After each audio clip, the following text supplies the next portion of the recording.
अमृतसरच्या golden टेम्पलला जात असाल तर काही टिप्स सांगतो. पाण्याची बाटली विकत घेऊ नका आणि इथं जेवण लंगर मध्ये जेवा. मोनार्क टुरिझम सोबत आपण 8 दिवसाच्या या ट्रिपवर आलोय आणि एकदम मॉर्निंग फ्रेश अशी झाली. ट्रेन मध्ये उतरलो, बॅगा बघा. 8 दिवस आता ह्या बॅगा सांभाळणं म्हणजे कठीण काम आहे. सगळ्यात महत्वाचं म्हणजे इथले जे ड्रायव्हर आहेत ना, त्यांना खरोखर मानलं पाहिजे. एवढा फॉग कोहरा असतो का नाही, कोहराही कोहरा. अक्षरशः म्हणजे पुढच्या गाडीची लाईट जरी दिसली ना तरी नशीब बनायचं. खरोखर इकडचे ड्रायव्हर असते त्यांना विचारलं सुद्धा मी, ते म्हणले की एकदम हेवी याच्यासाठी लागते, माइंड एकदम जागेवर ठेवायला लागते.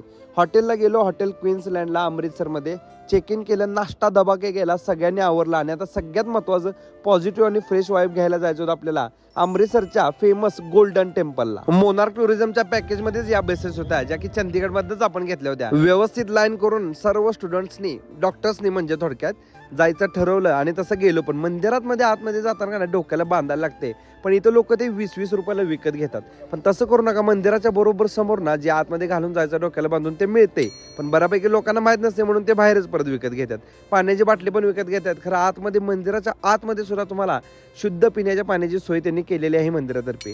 त्याचबरोबर जे ज्योताघर पण आहे, जिथं तुम्ही तुमचं सामान पण ठेवू शकताय आणि तुमचे चप्पल वगैरे ठेवू शकता. आणि सगळ्यात महत्वाचं म्हणजे गोल्डन टेम्पल एवढं जबरदस्त आहे ना, संध्याकाळचा व्ह्यू दाखवण्यासाठी सुद्धा मी संध्याकाळसाठी गेलतो तुम्हाला स्पेशल ते दाखवण्यासाठी. जेवण जसं मी सांगितलं लंगरमध्येच करा. रोज 1 लाख लोक इथं जेवण करतात आणि जबरदस्त असं जेवण सुद्धा आहे. सगळ्यांसोबत ग्रुप फोटो वगैरे काढले आणि इथनं महत्वाच्या ठिकाणी म्हणजे लाहोरच्या जवळ आपल्याला जायचं होतं. इथला विषय बघा पुढच्या व्हिडिओमध्ये.